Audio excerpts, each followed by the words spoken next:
10 things you did not know about demonic possession. Number 1. Pop culture has a lot to do with it. In case you've been under a rock for the past 40 years, it's worth bringing up The Exorcist. The 1973 movie that started the whole fad is littered with demonic possession trivia and a handful of facts. Mostly, though, it's an entertaining movie fit for Halloween night. The same goes for every possession movie that followed, and there's an endless supply, and the various television shows that incorporate possession into the narrative. Number 2. Exorcisms are cures, not punishments. How exorcisms are carried out is a bit of a mystery.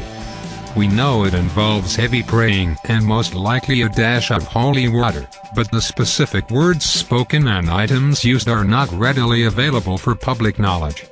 What is known, however, is the Catholic Church's view on exorcisms, which is very important to the whole topic at hand.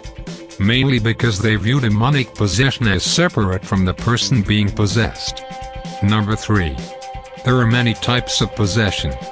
Much like anything these days, possession doesn't manifest as just one brand, but as many. While typical demon enters body stories make up the majority, there are various other forms of oppression, as defined by Catholicism. Possession is typically defined as the non-consensual takeover of the human body by outside demons. Subjugation, on the other hand, is volunteer work. Number 4. Holy laughter is a thing. A strange phenomenon observed primarily in churches across the world. It gained increased visibility and awareness in the early 1990s in evangelical charismatic churches. That is, churches that believe heavily in the Holy Spirit and its effect on the human soul. Number 5. They are often better attributed to other diseases. Human error is especially scary when you consider that what most ancient cultures attributed to demonic possession can now be more properly identified as mental illness. Hell, as recently as 200 years ago, scientists were diagnosing depression as melancholia, and the cure was a mixture of leeches and just waiting it out. So, you can imagine that far more severe and conspicuous ailments like schizophrenia, epilepsy, and Tourette's might be confused for demons. Number 6. They can be deadly. As widely accepted as the idea of an exorcism seems to be, one has to be cautious when trying to perform one. Or even when bringing up the possibility, depending on where you are in the world.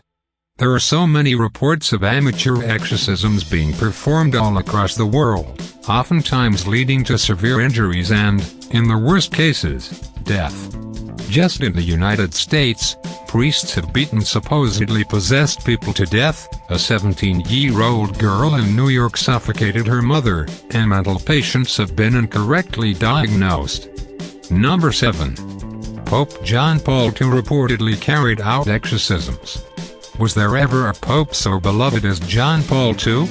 In his life, he united people from almost every culture and denomination, and was roundly celebrated for his goodness and tolerance.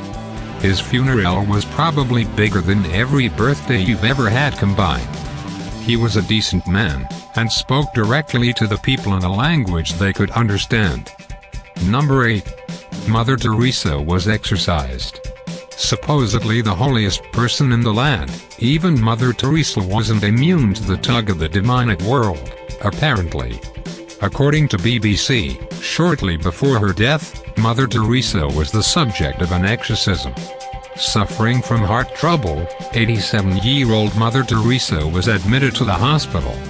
While there, though, she began suffering from insomnia, and an archbishop took this to mean that she must be experiencing some sort of demonic possession, no doubt incurred by the nun's fragile state.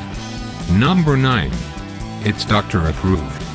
Here is where things start to get complicated.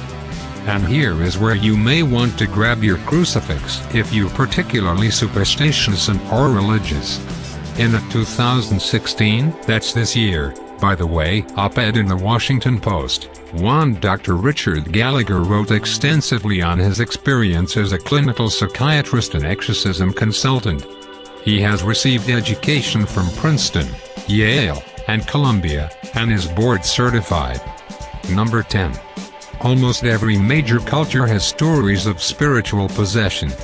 Lest we dwell too much on the Western notion of possession, it's worth mentioning that it's not just the Catholic Church that has a history of dealing with those rascally demons.